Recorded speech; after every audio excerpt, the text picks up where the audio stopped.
안녕하십니까. 박동호 신부입니다. 반갑습니다. 지난 시간에는 조금 생소한 용어이지만 그래도 우리 이 사회 현실에서는 나름대로 어떤 윤곽을 드러내고 있다고 이렇게 보는 그 보조성의 원리에 대해서 말씀드렸습니다. 그 보조성의 원리를 말씀드리면서 요 내용은 좀 잠깐 좀 언급을 다시 하고 바로 이제 연대성의 원리에 대해서 말씀드리고 싶습니다. 보조성의 원리는 이제 지난 시간에 말씀드린 것처럼 그러니까 이제 상위의 기구, 이게 이제 국가일 수도 있고 또는 더 큰 규모의 조직일 수도 있을 겁니다. 이게 하위의 기구, 이게 개인이든 가정일 수도 있고 기초적으로는 말이죠. 아니면 규모가 작은 다른 시민 사회 영역을 도와줘야 된다. 그 기능과 그 역할을 잘 수행하도록 도와주라, 보조하라, 도움을 주라는 것이고, 만약에 개입을 할 경우에는 어떤 특별 상황 그리고 어떤 특별한 영역, 예를 들면 상황이라는 건 제가 예를 든 것은 이제 우리 사회 같은 경우는 이제 98년도에 있었던 이제 IMF 같은 경우 당연히 이 정부가 경제 활동에 직접적으로 개입을 한 구체적인 사례가 될 수 있겠죠. 특별한 영역이란 뭐 국방이라든지 또는 외교 이런 문제 혹은 환경과 관련된 문제는 어느 한 시민사회 영역에서 담당할 몫이라기보다는 규모가 큰 쪽에서 움직이는 것이 좀 더 효율적이라는 말씀을 드렸습니다. 좀 상식적인 것 같은데 또 우리 사례로서 이제 우리나라에서는 이제 정치 영역에서 그 지방 자치 제도를 이제 예를 들 수 있을 것이고요. 근데 좀 더 오늘 제가 좀 덧붙이고 싶은 말씀은 이런 내용입니다. 보조성의 원리는 사회의 고위 권력의 남용으로 사람들을 보호, 남용하지 말라는 얘기겠죠. 함부로 아무 때나 개입하지 말라는 얘기겠습니다. 남용으로부터 사람들을 보호하고 또는 개인들하고 중간단체, 시민사회 영역이겠죠. 단체들이 자신의 의무 또는 임무를 완수할 수 있도록 고위 권력이 그 권력은 도우라, 그런 얘기입니다. 제가 이런 말씀을 드렸냐면은 이제 우리 사회가 이게 뭐 경제 분야든 정치 분야든 문화 분야든 또는 뭐 교육 분야든 이 권력이라는 것이 돕기 위해서, 말하자면 그 개인이나 중간단체를 돕기 위해서 돕는 데 사용되기보다는 남용되는 경우들이 꽤 많고, 바로 이런 경우에 많은 사람들을 좌절시키기 때문에 그렇습니다. 뭐 예를 들자면 예전에 어떤 분이 그런 말씀을 하셔가지고 그 사람들을 놀라게 한 적이 있었죠. 말하자면 무전, 유죄,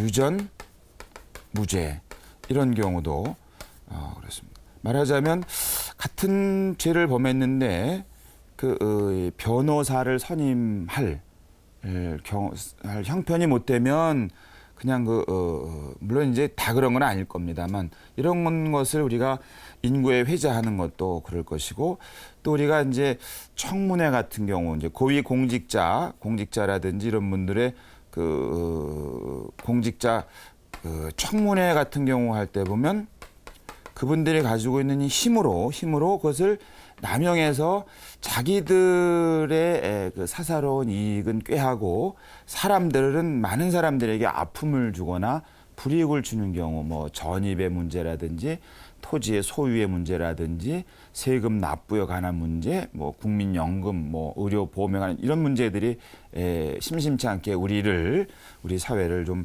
힘들게 하기 때문에, 많은 사람들을 슬프게 하기 때문에 오늘 이제 그 연대성의 원리를 말씀드리기 전에 이 부분을 한번 짚고 넘어가고 싶었던 것입니다. 오늘은 그 그리스도인의 삶에서 첫 번째로는 인간의 존엄함을 증진시켜라. 뭐 일종의 소명이죠. 그리스도인의 소명, 인간의 존엄함 증진하는 데 앞장서라. 둘째로는 인류 공동체 건설에 앞장서라. 공동체입니다. 그러니까 공동체라는 건 공동 운명체 그런 뜻이겠죠. 이거 어떻게? 첫 번째로는 공동선 실현하라 이런 얘기입니다. 공동선에 대해서 말씀드렸고, 둘째로 재화 사용의 보편적 목적의 원리를 따르라. 그러니까 소유가 문제가 아니라 사용이 참 삶의 기준이다. 뭐 그런 뜻으로 쉽게 이해할 수 있습니다. 또 세 번째로는 이제 지난 시간에 말씀드린 보조성의 원리를 실현하라. 무슨 얘기냐면 상위의 기구는 하위의 기구, 개인 및 그 중간 단체가 자기들의 임무, 의무를 잘 수행할 수 있도록 도우라.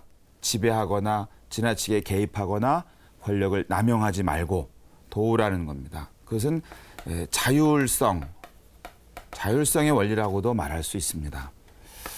오늘은 이제 바로 연대성의 원리인데요. 한번 뭐 어렵게 생각하지 않고 쉽게 한번 생각해 보겠습니다. 지금 이제 사람들이 많이 걱정하는 것이 지구 온난화 아니겠습니까? 지구 온난화 현상이라 그럽니다. 그리고 이것은 자연 환경의 변화를 가져오고 이것은 인간의 삶에 상당히 큰 영향을 미칩니다. 그런데 이 지구 온난화의 원인에 대해서, 그다음에 그 온난화 현상을 어떤 현상으로도 극복하기 위한 이 방법에 있어 가지고 한마디로 이것을 한 개인, 그다음에 한 나라, 한 계급 또는 한 민족이 이게 해결할 수 있는 문제가 아닙니다. 너무 간단한 얘기죠. 한 개인이 지구 온난화 문제를 해결할 수 있다면 저건 문제가 안 됐을 겁니다. 한 나라가 지구 온난화의 원인이 됐다면 그것도 문제가 안 될 겁니다. 그리고 한 계급, 뭐 예를 들자면 노동자 계급이 혹은 사용자 계급이 지구 온난화에 그 책임이 있다 이렇게 말할 수 없습니다. 또 한 민족이 좀 차이는 날 것입니다만은 흔히 말하자면 이미 발전한 국가, 그다음에 아직 미발전의 국가에서 아마 책임의 문제는 좀 다를 겁니다.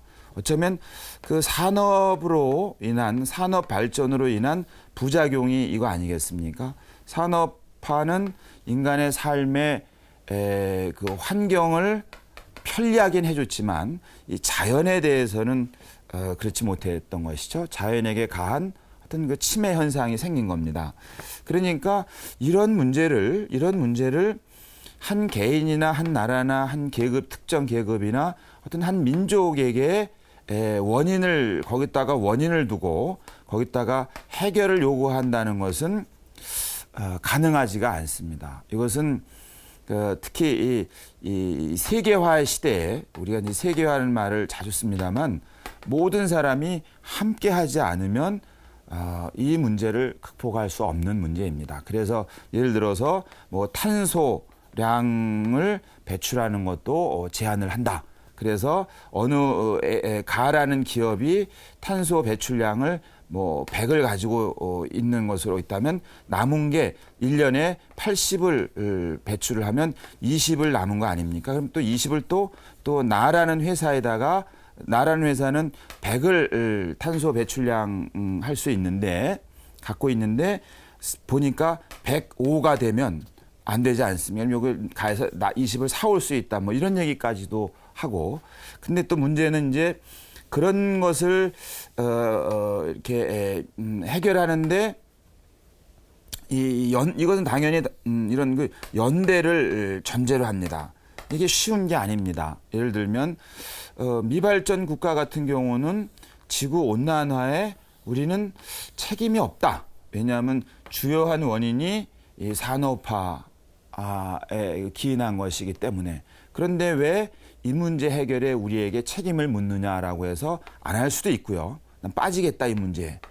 그런데 또 이 산업화가 이루어진 나라에서 지구 온난화 문제를 해결하기 위해서는 어떤 규제를 해야 되는데 규제를 하게 되면 당장 그 인간의 삶은 불편해집니다. 뭐 예를 들자면 자동차를 덜 타야 되고 또는 난방을 덜 해야 되고 혹은 편리한 생활의 용기들, 이기들, 뭐 전력 같은 거 사용을 줄여야 되고 하게 되면 그 구성원들의 삶의 어떤 수준이 쭉 올라갔다가 이런 제약을 가하게 되면 아주 불편하기 때문에 발전된 국가 가운데서도 이 지구 온난화 문제에 적극적으로 대처하겠다고 선뜻 나서지 않는 경우도 충분히 있을 수 있습니다. 당연히 이 연대라는 것은 참 필요하지만 참 어려운 과제라고 말할 수 있습니다. 그러나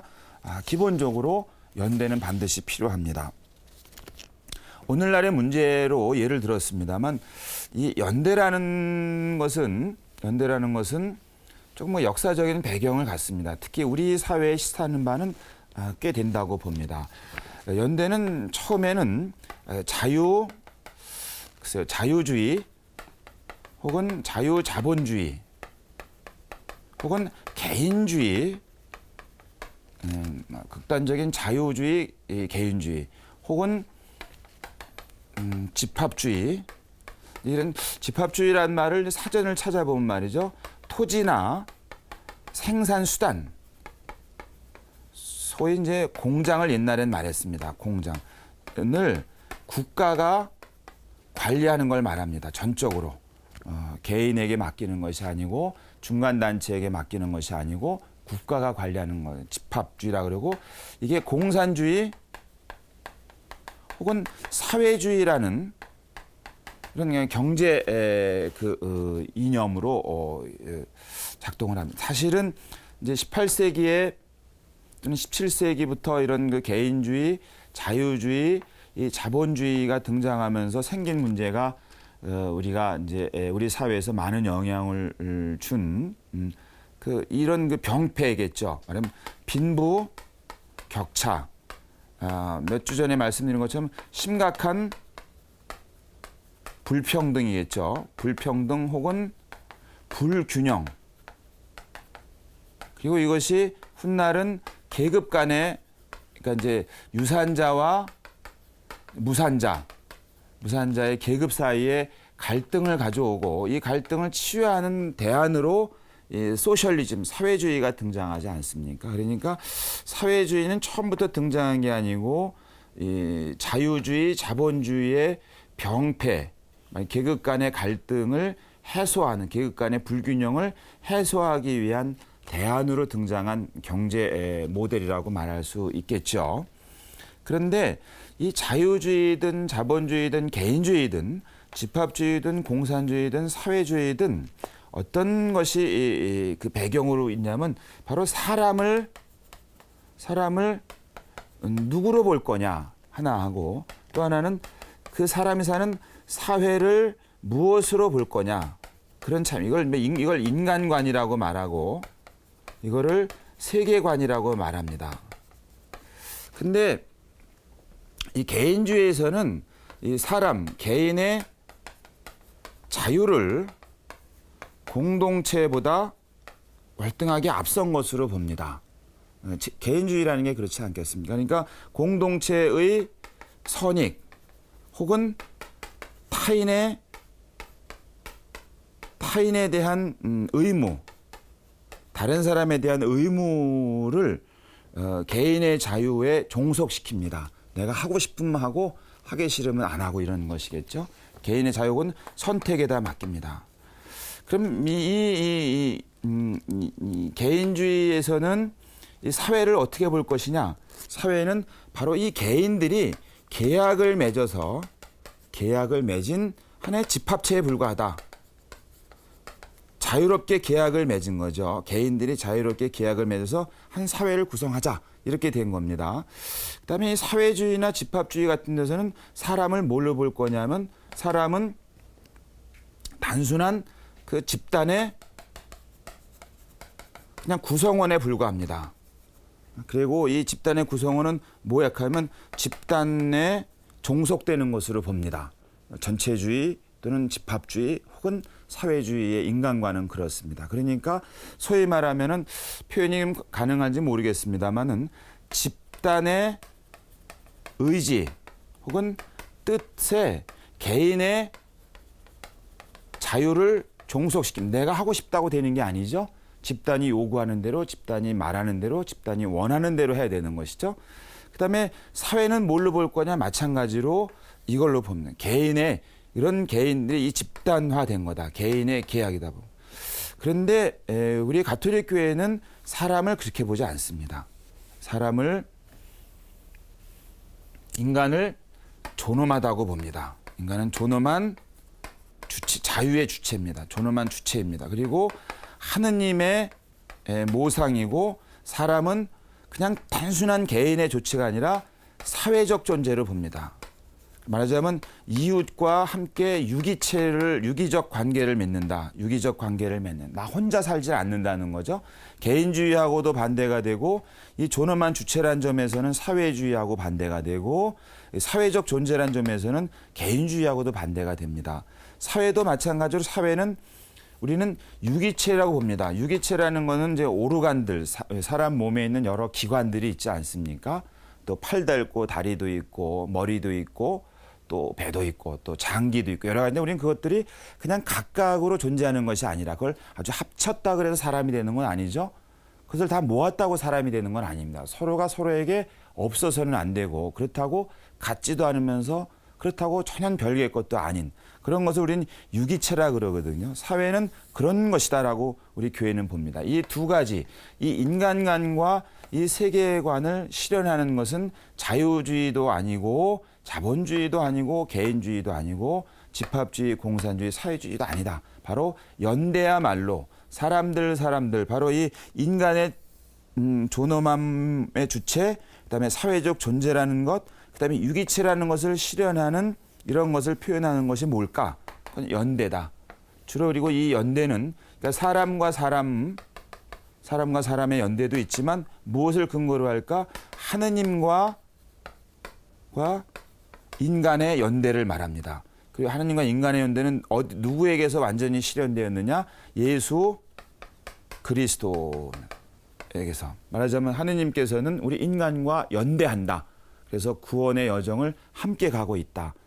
그리고 인간의 존엄함을 완성시키고 유기적인 그 사회를 가장 완전한 모습으로 꾸려가는 것. 쉽게 다른 표현으로 말하면 구원의 여정을 하느님께서는 혼자 하시는 게 아니라 우리 인간과 연대해서 누구를 통해서 예수 그리스도를 통해서 실현하셨다는 점에서 연대는 우리 교회의 중요한 가르침이 됩니다.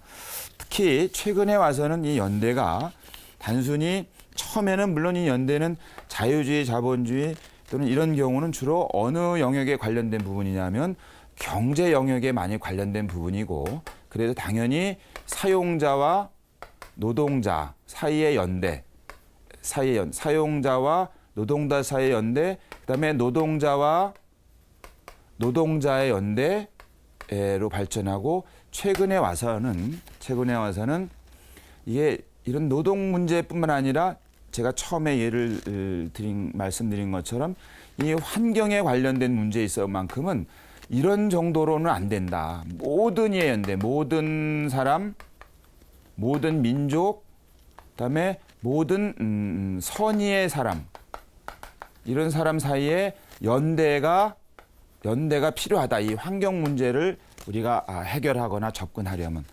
특히 교회는 마지막으로 이 연대랑 관련해서는 최근에 우리 모습으로 보면 조금 부끄럽습니다만은 특히 교회는 마지막으로 가난한 사람과의 연대, 가난한 사람 사이의 연대, 그다음에 가난한 사람과의 연대를 우리 교회는 강하게 가르치고 있습니다. 제가 앞 시간에도 말씀드렸습니다만 이 근거는 너무나 아주 복음에서 찾습니다. 복음 여러 차례 소개해드렸습니다만 마테오 복음 25장입니다. 왜 가난한 사람과 연대해야 되는가? 바로 그가 우리 주 예수 그리스도이시기 때문에 그렇습니다. 자, 인류 공동체를 공동 운명체로 건설하는 것과 인간의 존엄함을 증진하는 것이 그리스도인이 구체적으로 살아가야 될 삶의 모습이다. 그것이 가톨릭 교회 교리서 제3편의 제1부의 내용들입니다. 그러면 인간의 존엄함에 관해서는 당연히 여기서는 인간의 기본권 얘기가 나오고 이게 인권 얘기가 나오고 인권 얘기에서는 당연히 정치, 시민의 권리, 시민적 권리, 경제, 사회, 문화의 권리, 문화적 권리, 그다음에 연대 혹은 집단적 권리 이런 얘기가 나오죠. 근데 이 부분하고 이런 그 인간의 기본권하고 그다음에 바로 이런 내용들하고는 서로 그 넘나들면서 궤를 같이 한다. 서로 별개라고 말할 수는 없다. 이 점을 다시 말씀드리고 싶습니다. 다만 우리 천주교 신자들의 입장에서 이런 내용들을 그리스도인이 살아가야 될 삶의 어떤 원리로서 또는 지침으로서 혹은 지표로서 삼아야 됨을 우리 가톨릭 교회는 분명하게 제시하고 있다는 점을 말씀드리고 싶습니다. 많은 경우에 이와 같은 얘기들을 왜 교회가 하는가? 당연히 교회가 가르치고 있기 때문에 하고 있는 셈입니다. 하는 내용입니다. 참고로 최근에 우리 사회에서 이제 많은 논란이 되는 이슈 하나만 소개시켜 드리고, 우리 교우들도 세상에서 벌어지는 어떤 일을 보고 저걸 어떻게 해석해야 되고, 어떻게 판단해야 되고, 어떻게 입장을 정리해야 될지 한번 예를 들어 보겠습니다. 우리 사회에서 많은 논란이 되는 그 사회적인 이슈 가운데 하나가 선별 복지와 그다음에 보편 복지 얘기입니다. 쉽게 많이 논란된 게 우리 초등학생들에게 밥을 무상으로 줄 거냐, 아니면 모든 초등학생의 밥을 무상으로 줄 거냐, 일부의 자격을 갖춘 학생들에게만 무상으로 줄 거냐 하는 논란이죠. 선별이라는 거는 일부만 주자, 보편은 모두가 주자. 초등학생 이런 내용이잖아요. 이런 내용을 만약에 인권의 차원에서도 접근할 수가 있습니다. 인권의 차원에서. 그다음에 공동선의 실현이라는 관점에서도 접근할 수가 있습니다. 그다음에 재화 사용의 보편적인 목적을 이게 원리를 가지고도 이야기할 수도 있습니다. 그리고 보조성의 원리라는 자아를 가지고 접근할 수도 있습니다. 그다음에 연대라는 원리를 가지고 접근할 수도 있습니다. 그러면 다 해당이 될 수도 있지 않습니까? 다 해당이 될 때 그럼 어떤 것을 우선적으로 선택할 것이냐 할 때 인간의 존엄함을 가장 우선적으로 선택한다. 왜냐하면 인간은 하느님을 닮았다. 그가 누구든 가난하든 부자든 피부색이 어떻든 종교가 어떻든 성이 어떻든. 그래서 이 안에서도 어떤 물론 고유한 어떤 특징들은 가지고 있습니다만 그래도 우선할 수 있는 가치는 있다. 그럼 모든 것들이 또 충돌할 때 무엇을 선택할 것이냐 할 때 제가 앞 시간에 말씀드린 대로 가난한 사람, 약한 사람, 힘없는 사람, 보잘것없는 사람을 우선적으로 선택하는 것은 교회의 몫이고 복음의 가르침이고 예수님께서 우리의 삶을 판단할 기준이 된다는 것으로 여러분과의 이야기를 오늘 마치도록 하겠습니다. 네, 고맙습니다.